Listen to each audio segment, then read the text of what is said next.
49 అంటే సంతానం, 49 అంటే సంతోషం. 39 ఆంధ్రప్రదేశ్ తెలంగాణ. నమస్తే రమగారు. నమస్తే జయ.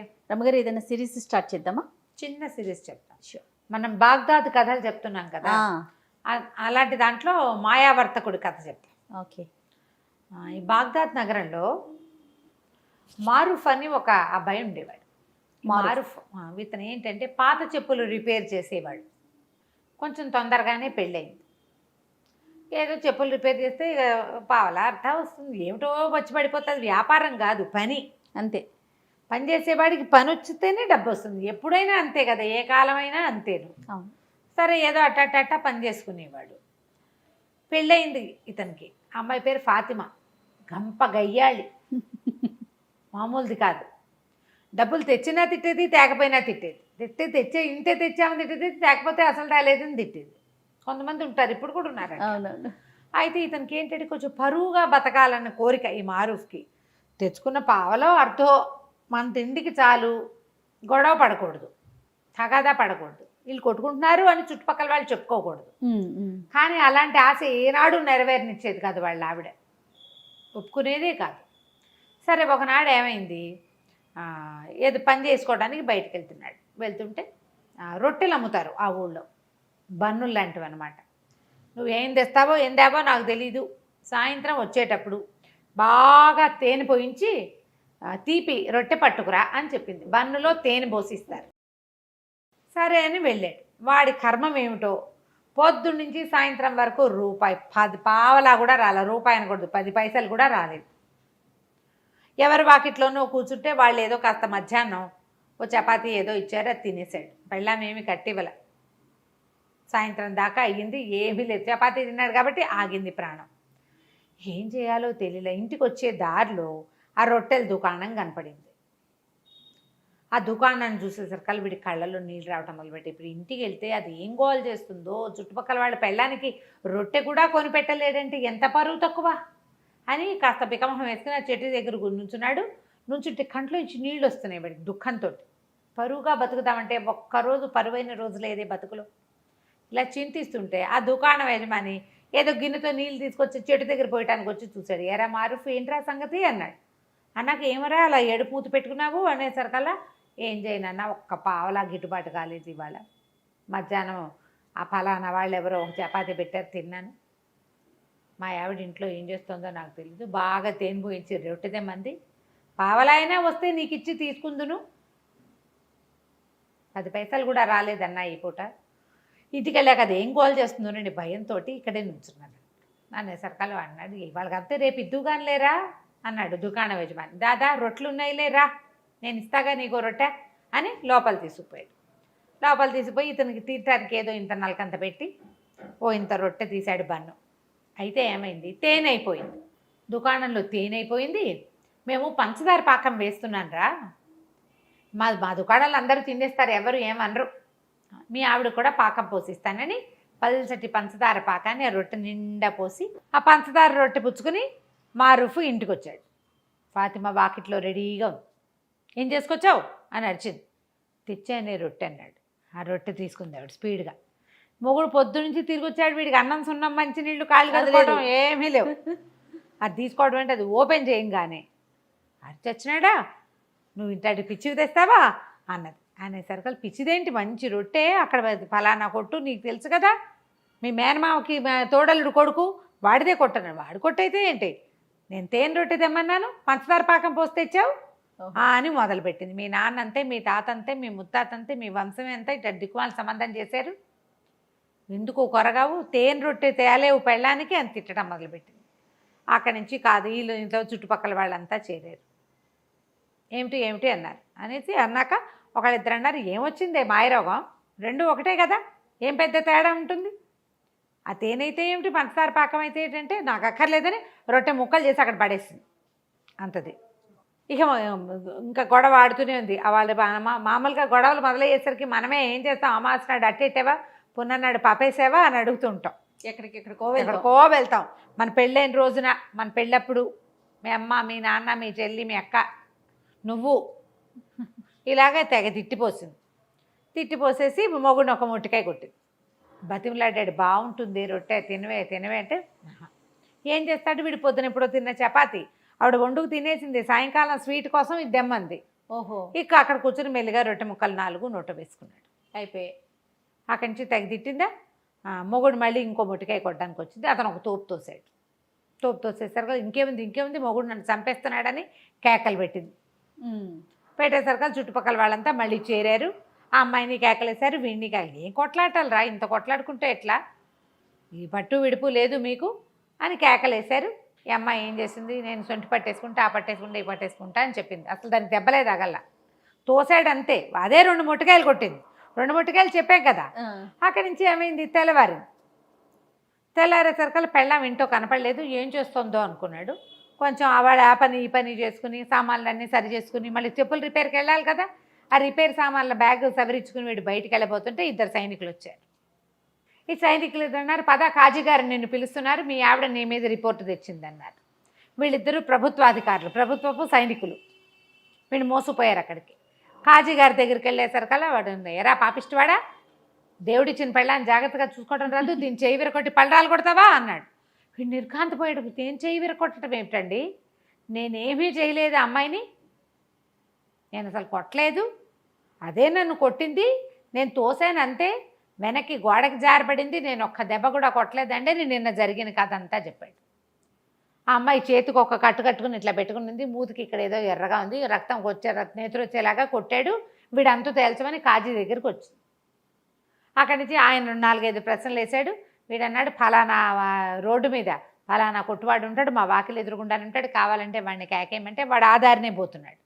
సైనికులు బయటకు చూసరికి ఏమండి మీరు చెప్పిన వాడు వస్తున్నాడండి అనేసరికి సుల్తానో వాడు ఏదో పేరు ఆ వాడిని పిలిచారు లోపలికి. పిలిస్తే వీళ్ళేం కొట్టుకోలేదండి, తేనెరెట్టు కోసం గోల్ చేసింది ఈ అమ్మాయి, అదే వీడిని కొట్టింది అనేసరికల్లా అక్కడి నుంచి కేకలేసాడు అమ్మాయిని కాజీ. ఏమిటమ్మా, పెళ్ళిని నిలబెట్టుకోవాలి, ఇట్లా చేయకూడదు, నీకు మొగుడు సరిగ్గా సంపాదించట్లేదని కోపం ఉందనుకో, దానికి ఇదే మార్గం, ఇట కాదు, కొట్లాడుకోకండి, పొండి అని పంపించేసాడు. ఆ అమ్మాయి కాస్త వెళ్ళిపోయింది ఫాతిమా. ఈ మారు బయటికి వెళ్ళంగానే ఆ సైనికులు ఇద్దరు ఇతని వెనకాల, నీకు బందోబస్తుకు వచ్చాం కదా, మాకేమైనా ఇవ్వమంటారు. పోలీస్ స్టేషన్లలో జరిగే కథ అప్పుడు ఉండేది పాపం. మరి నీకోసం మా సర్వీస్ ఇచ్చాం కదా అనేసరికల్లా ఇంకేం చేస్తారు. వీడు ఏమైంది అటు ఇటు చూశాడు. అతను పొద్దున పూట వచ్చేటప్పుడు ఏవో సామాన్లు అవి పట్టుకొచ్చుకున్నాడు కదా, ఆ సామాన్లలో ఒక పావలా బెళ్ళుంది. ఆ పావలా చేతిలో పెట్టాడు. అన్నాడు, నన్ను వదిలేయండి, నా దగ్గర ఇంకేమీ లేదన్నాడు. తన ఇంటి వైపుకి నడిచి వెళ్ళాడు. ఈ లోపల ఎవరో చెప్పులు రిపేర్ అనేసరికల్లా అటువైపు వెళ్ళేసరికి మళ్ళీ 2 సైనికులు వచ్చారు. ఇంకో కాజీ గారి దగ్గరికి వెళ్ళింది ఈ అమ్మాయి. ఇంకో కాజీ దగ్గరికి వెళ్ళేసరికల్లా మళ్ళీ ఇంకో కాజీ గారి దగ్గర ఆయన పత్రం ఇచ్చాడండి అన్నా కూడా సైనికులు ఒప్పుకోవాలి. అట్లా కాదు, నువ్వు కాజీ గారి దగ్గరికి వచ్చి చెప్పు. ఈ అమ్మాయి తూర్పు వైపు కాజీ దగ్గరికి ముందు వెళ్ళింది, పడమటి వైపు కాజీ దగ్గరికి మంచి. వీడిని ఎలాగైనా జైల్లో పెట్టాలి, మొగుడిని తన్నించాలి. కొంతమంది అలా ఉంటారు, తనకేం ఉపయోగపట్టలేదు కాబట్టి వాడిని చావగొట్టాలి, వాడి బుద్ధి రావాలి, వాడిని జైల్లో పడేయాలి. అప్పుడు కానీ వాడికి వాళ్ళ వాడిని కన్నా అమ్మా నాన్నకి బుద్ధి రాదు, పిచ్చి ధోరణి ఉంటుంది. అవునవును. అక్కడికి వెళ్ళేసరికల్లా ఆ కాజీ గారు అన్నాడు, అదేమిటి ఏం జరిగిందంటే, అయ్యా ఇట్లా కాదండి, ఏమీ జరగలేదు, మా అమ్మాయి ఆవిడ జూటా ఇల్జాములు తీసుకొస్తుంది అంతే, ఇది అబద్ధము. పొద్దుటి కాజీ గారు ఇచ్చిన కాగితం ఇదిగోండని కాగితం చూపించాడు. ఆ కాగితం చూసేసరికల్లా ఆ అమ్మాయి కేకలేశాడు ఆయన. ఆ అమ్మాయి అక్కడి నుంచి కూడా వెళ్ళిపోయింది. ఈ సైనికులు మళ్ళీ 2 సైనికులు ఉన్నారు కదా, మాకేదైనా ఇవ్వమన్నారు. ఏమి ఇస్తాడు, తన దగ్గర చెప్పులు పని చేసే సామాన్లు తప్పిస్తే ఏమీ లేవు. సరే, అక్కడ ఏదో ఇనుప సామాన్లు కొట్టుంటే ఈ చెప్పులు బాగు చేసే 2 వస్తువులు అక్కడ అమ్మేసి తాకట్టు పెడితే ఏం రాదు. అవి వచ్చిన పావలా చెరుకో పావలా ఇచ్చాడు. చిచ్చి అనుకున్నాడు, నా బతుకు దిక్కుమాలి బతుకు, ఇక నేను ఇంటికి వెళ్ళాం అని చెప్పేసి అలా నడుచుకుంటూ వెళ్ళిపోయాడు. నడవగా ఎక్కడో నీరసం వచ్చాక ఓ చోట కూలబడ్డాడు. అక్కడ ఒక పురాతన పాడుపడిపోయిన ఇల్లు ఒకటి. ఆ ఇంటి దగ్గర కూర్చున్నాడు. అక్కడి నుంచి వాడికి తన జీవితం ఆలోచించుకుంటుంటే ఎంత దుఃఖం వచ్చిందో. నన్ను పొద్దున్న సైనికులు తీసుకెళ్ళారు, చుట్టుపక్కల అందరూ చూసారా, ఏం పరువు ఉంది నాకు. కాజీ ఇంట్లోకి వెళ్తా, ఆ కాజీ ఇంటి చుట్టుపక్కల వాళ్ళంతా చూసారా, అక్కడ కూడా నేను కాజీగా ఇల్లు పుచ్చుకు తిరుగుతానంటే ఏదో వ్యాజ్యానికి వచ్చాననే కదా చెప్పుకుంటారు. 2 చోట్ల పరుగు పోయింది తెల్లవారి పొద్దున్నే. పోనీ అక్కడి నుంచి యువతలకు వచ్చి ఎక్కడో పని చేసుకుంటుంటే మళ్ళీ అక్కడికి 2 సైనికులు వచ్చారు. మళ్ళీ ఈసారి తూర్పు కాజీ అయ్యాక పడమటి కాజీ దగ్గరికి వెళ్ళా. పని చేసుకునే చోట పరువు పోయింది, కాజీ గారింటి దగ్గర పరువు పోయింది. పరువుగా బతకడానికి అవకాశం ఇవ్వట్లేదే ప్రభువు మనకి. అలా అవకాశం ఇవ్వట్లేదని పెద్ద పెట్టున ఏడవటం మొదలుపెట్టాడు. ఏడుస్తుండేసరికల్లా ఒక భారీ కాయంతో ఉన్న ఒకడు వచ్చాడు. ఎవరినైనా ఎందుకునైనా ఏడుస్తున్నావు అంటే నేనేం చెప్పను, నువ్వెవరు అన్నాడు. నేను ఎప్పుడో 300 ఏళ్ల క్రితం చచ్చిపోయా. ఈ ఇల్లు నాది. అప్పుడు 300 ఏళ్ల క్రితం ఆ ఇంటి మీద ఆశ చావక నేను ఇక్కడే బతుకుతున్నా. ఇల్లు పాడుపడిపోయింది క్రమంగా. నేను ఇక్కడే ఉంటా. ఎవరు ఇక్కడికి వచ్చి ఏడ్చినవాడు, అడిగినవాడు, పెట్టినవాడు లేడు. అంటే నీకు ఈ చెప్పుకుని ఏం ఇది ఉపయోగం, ఆరుస్తావా తీరుస్తావంటే ఆర్చగలను, తీర్చగలను, నీకేం కావాలో చెప్పు అంటే ఎక్కడికైనా సరే నేను హాయిగా బతకడానికి ఒక ప్రదేశం కావాలి, నాకు పరువుగా బతకాలి, నేను ఎక్కడికైనా తీసుకెళ్ళి అంటే నగరంలో దింపుతానన్నాడు. బాగ్దాద్ వద్దు, బాగ్దాద్ నగరంలో తూర్పున నా పరువు పోయింది, పడమట్న నా పరువు పోయింది, నేను బతకలేను అంటే ఆయన ఏమన్నాడు, సరే నా వీపు మీద కూర్చో, నిన్ను నేను తీసుకెళ్తానని చెప్పేసి తీసుకెళ్ళిపోయాడు. ఎక్కడికో తీసుకెళ్ళి ఒక ఊళ్ళో వదిలిపెట్టాడు. తెల్లవారేసరికి అక్కడ ప్రత్యక్షం అయిపోయాడు. రాత్రి ఎక్కాడు, తెల్లారేసరికి ప్రత్యక్షం అయిపోయాడు. ఆ భూతం కాస్త వెళ్ళిపోయింది అవతలకి. వీడు ఆ నగరంలో చూస్తే వాళ్ళు ఎవ్వరూ మనలాంటి బట్టల వాళ్ళు కాదు, మనలాంటి వ్యవహారం కాదు, అదేదో వేరే ప్లేస్. సరే వీడు నడవటం మొదలుపెట్టాడు. వారా వీరా అందరూ అడుగుతున్నారు, ఏ ఊరు, నువ్వేం వ్యాపారం చేస్తావు, నీకేమొచ్చు, నీకేం చేస్తావు, అది ఇది, మీదే ఊరు అంటే ఇతను ఏం చెప్పాడు, బాగ్దాద్ అని చెప్పాడు. బాగ్దాద్ నుంచి ఎప్పుడు బయలుదేరావు అని అడిగారు. అడిగితే నిన్న రాత్రే అన్నాడు. అనగానే పక్క నవ్వారు. ఏమిటి బాగ్దాద్ ఇక్కడికి ఎంత దూరమో తెలుసా, బళ్ళ మీద వచ్చినా ఏడాది పడుతుంది. ఇక్కడి నుంచి వ్యాపారానికి వెళ్ళే వాళ్ళు ఉంటారు, సంవత్సరం పడుతుంది అక్కడికి వెళ్ళటానికి. రాత్రికి రాత్రే ఎలా వస్తావు, మతిగాని పోయిందా నీకు, పిచ్చివాడని అందరు నవ్వుతున్నారు. అయితే ఆ సమయంలో ఒక ఆయన అక్కడికి వచ్చాడు, ఒక వ్యాపారస్తుడు. చూసి ఎవరు ఏమిటి అని అడిగి మిగిలిన వాళ్ళందరినీ కేకలేసాడు. ఏంటి పై ఊరు నుంచి ఎవడో వస్తే ఆయన ఏం నిద్ర సరిగ్గా లేదో, అందుకని ఏదో తీర్పుమరుపుగా చెప్తున్నాడు, నేను మాట్లాడతాను, మీరంతా పొండి అని అందరినీ కేకలేసి అతన్ని తీసుకొచ్చాడు. తనతో పాటు ఓ సావడి లాంటి చోట కూర్చోబెట్టాడు. ఆ చావట్లో భోజనశాల ఒకటి ఉంది వెనకాల. వాళ్ళని కేకేస్తే వాళ్ళు వేడి తేనీరు 2 రొట్టెలు పట్టుకొచ్చారు. చేరుకో 2 రొట్టెలు తిన్నారు, టీ తాగారు.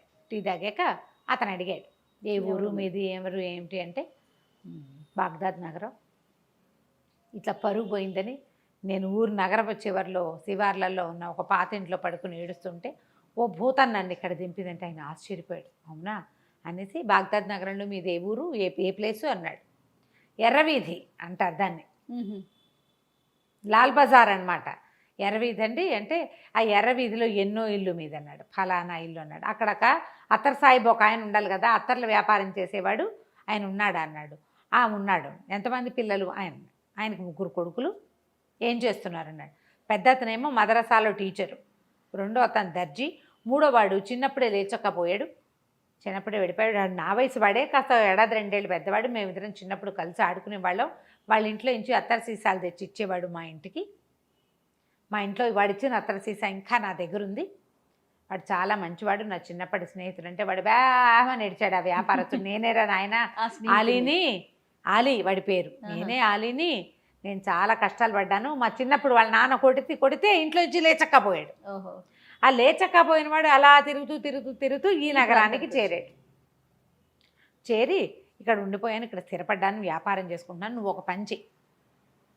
ఇక్కడ ఏంటంటే ఇదంతా వ్యాపారస్తుల కోడళ్ళు ఇవి, ఇక్కడంతా వ్యాపారస్తుల పేరు గొప్పే నడుస్తుంది. నేను నీకు ఒక కంచరగాడిదని ఇస్తా, డబ్బులు ఇస్తా, వ్యాపారస్తుడు అన్న సినిమా ఇవ్వాలి వీళ్ళకి. నువ్వు ఎవరేది అడిగినా సరే మా దగ్గర ఉన్నాయి, బిడార్లో వస్తుందని చెప్పు, దానం చేయి ప్రతి వాళ్ళకి, సరేనా అన్నాడు. సరే అన్నాడు. వీడు చక్కగా ఆ పంచలో పడుకుని నిద్రపోతే తెల్లవారేసరికలా ఆ ఆలీ ఏం చేశాడు, ఓ 1000 దినారాలు ఒక కంచరగాడిదని పంపించాడు.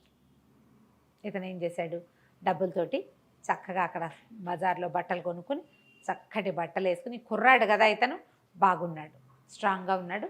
అక్కడి నుంచి 1000 దినారాల సంచులు వేసుకుని కంచరగాడి దెక్కి వ్యాపారస్తుల కూడళ్లలోకి వచ్చాడు. చక్కగా దగదగామానంగా మంచి బట్టలు వేసుకుని ఉన్న వాడిని చూసేసరికల్లా ఎవరు అక్కడ ఏంటంటే ఇలా కొత్తగా పై ఊళ్ళ నుంచి వచ్చిన వాళ్ళ వేషం తెలిసిపోతుంది, మొహము భాష కూడా. మీ దగ్గర ఏమున్నాయి వస్తువులు అని, వస్తువులు కొనుక్కోవటం కోసం అనమాట. మీ దగ్గర ఏమున్నాయి, అవి ఉన్నాయా, ఇవి ఉన్నాయా, మీకు పట్టు వస్త్రాలు ఉన్నాయా, మీ దగ్గర సుగంధ ద్రవ్యాలు ఉన్నాయా, అక్కడి నుంచి ఏమో ఇవి ఉంటాయి కదా మన మిరియాలు, అవి స్పైసెస్ అవి ఉన్నాయా, ఇవి ఉన్నాయి అంటే ఓహో బేళ్ళు ఉన్నాయి, కొల్లలు ఉన్నాయి, నా దగ్గర అవి ఉన్నాయి, నా దగ్గర ఇవి ఉన్నాయని చెప్పాడు. వాళ్ళు ఏది అడిగితే అది ఉందంటాడు. అక్కడి నుంచి ఒక ముష్టివాడు ఎవడో వస్తే ఇట్లా బ్యాగులో చేయి పెట్టి ఒక గుప్పెడు డబ్బులు తీసి ఇచ్చాడు. వీళ్ళు ఆశ్చర్యపోయి వీడు తుంపదేగా భలే ఇస్తున్నాడే అని ఆశ్చర్యపోయారు. అక్కడి నుంచి మసీదు వేళ అయింది, మధ్యాహ్నం ప్రార్థన ఒక సమయం అవుతుంది కదా. ప్రార్థనా సమయంలో ఏం చేశారు, అందరూ ప్రార్థనకు రండి హుజూర్ మీరు కూడా అని ఈయన కూడా తీసుకుపోయారు. లోపలికి వెళ్ళి ప్రార్థన చేసిన తర్వాత ఈ సంచులో చేయి పెడతాడు, ఓ గుప్పెడిటు ఓ గుప్పెడిటు ఓ గుప్పెడిటు ఓ గుప్పెడిటు చెప్పని దానం చేసేస్తున్నాడు. ఆశ్చర్యపోయారు. సరే భోజనశాలకు తీసుకుపోయారు. ఇవాళ భోజనం నా ఖర్చు అని అందరికీ భోజనం 100 దీనారాలు పెట్టి భోజనం పెట్టి చేశాడు. చాలా ఆశ్చర్యపోయారు. ఆశ్చర్యపోయి ఎప్పుడు వస్తుంది మీ బిడారు ఏమిటంటే, వస్తుంది, నేను ముందు వచ్చేసాను, చాలా సామాన్లు ఉన్నాయి, 500కి పైగా గాడిదలు, అవన్నీ రావాలి. బిడారు వచ్చాక మీకు ఎవరికి ఏది అంటే వ్యాపారస్తులు బిడారంటే రావాలి కదా, ఒక సమూహంగా కొన్ని వందల బళ్ళు కలిసి వస్తాయి. నేను తొందరగా వచ్చేసాను, అవన్నీ ఏర్పరిచి నేను వచ్చేసాను అన్నాడు. అక్కడి నుంచి దానం అన్నాయి. ఇక్కడ చాలామంది ఉన్నారు బిచ్చగలు. ఈ లోపల ఒక ముసలి బిచ్చగత్తకి దానం చేస్తే ఆ బిచ్చగిత్త పోయి ఎవరికో చెప్పింది. ఓ 25 మంది వచ్చారు. వాళ్ళందరినీ చూస్తారు కదా, అయ్యయ్యో సమయానికి డబ్బులు లేవే, నేను బిడార్లో ఉండిపోయిందంతా, నేను 1000-1200 తెచ్చాను అంతే అనగానే వ్యాపారస్తులను దాందేముందండి, మీకు కావాలంటే అప్పు పెడతాం మేము అని చెప్పేసి తలా ఒక 1000 దీనారాలు అప్పిచ్చారు. ఓహో, ఈయనకి బిడార్ వస్తుంది కదా, ఆ బిడార్లో సరుకు వచ్చినప్పుడు తీసుకుంటాము. ఇక అక్కడి నుంచి దానాలు చేసేయటం మొదలుపెట్టాడు విపరీతంగా. ఎవరేవిస్తే డబ్బు ఇచ్చారంటే ఎవరో ఒకళ్ళకి ముష్టి వాళ్ళకి ఇచ్చేస్తాడు. ప్రజలు వీళ్ళంతా ఆశ్చర్యపోతున్నారు. క్రమంగా రోజులు గడిచే కొద్దికి ఆ బిడార్ వచ్చే జాడలేదు, వీడికేమో అప్పు పెరిగిపోతుంది. డబ్బులు అయిపోయినా ఇవ్వండి అంటాడు. వాడికి పరువుగా ఉండాలి, వాడి కోరిక అది. పరువు అంటే దాన ధర్మాలు అలాంటివి చేస్తూ ఉండాలి. బాగా ఎంత గొప్ప అనుకోవాలి, తన సొమ్ము కాదు మళ్ళీ. అలాగే చేశాడు. చేయగా రోజులు గడిచేసరికి వ్యాపారస్తులకు భయం పట్టుకుంది. 60,000 దినారాలు అప్పు పడ్డాడు వాడు. వాడు మాత్రం హుందాగానే ఉన్నాడు, హుందాతనానికి ఏమీ లోట్లేదు. అది వచ్చాక ఇస్తాను అంటాడు. అయితే అందరూ అలీకి చెప్పారు, నువ్వు నీ పరిచయస్తుడని చెప్పావు, నీ పరిచయస్తుడన్నావు, మరి ఇతనేమో ఇట్లా అప్పులు పెట్టేసేసాడు అనేసరికల్ అతను పరిగెత్తుకుంటూ వచ్చాడు. అలీ, ఊరి నీ దానాలు మండ, నీ గొప్ప పాడుగాను ఇట్లా చేసావేమిట్రా నాయనా, ఈ అప్పంతా ఎట్లా తీరుస్తావు, ఇంత అప్పు ఎట్లా కుదురుతుంది, ఇది చాలా పొరపాటు, ఏదో ఒకటి చేసి తప్పించుకో ఇక్కడి నుంచి. ఇప్పుడు అలీ చెప్పలేడు, ఎందుకంటే ఇతను చాలా గొప్పవాడని, తను చాలా అద్భుతమైన వ్యక్తి అని మొదట్లో వాళ్ళందరికీ చెప్పాడు ఇతను. అతని భరోసా మీద వీళ్ళు అప్పిచ్చారు.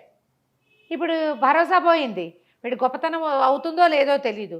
దాంతో చాలా భయం పట్టుకుంది వీడికి. అలీకి చెప్తే సరే ఇతనేమన్నాడు, ఏం పర్వాలేదు, ఏదైతే అదవుతుందో చూసుకుందామన్నాడు. ఏం చేశాడో చూద్దాం మనం మళ్ళీ. ఓకే, కానీ వాడి ధైర్యానికి చూడండి. కొంతమంది ఉంటారు కదా రమ్మగారు, అసలు ఆలోచించారు. అదే మరి. రైట్, నెక్స్ట్ ఎపిసోడ్ చూద్దాం మరి. అలాగే, నమస్తే అండి. నమస్తే.